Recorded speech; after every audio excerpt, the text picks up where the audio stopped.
Alright, this is Anthony Cartwright from Bahamas Backyard Bees.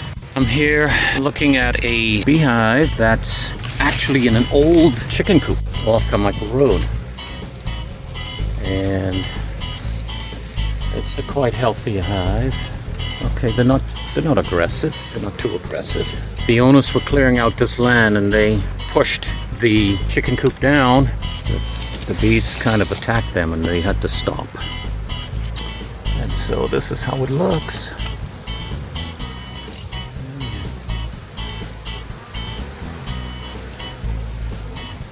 See it better.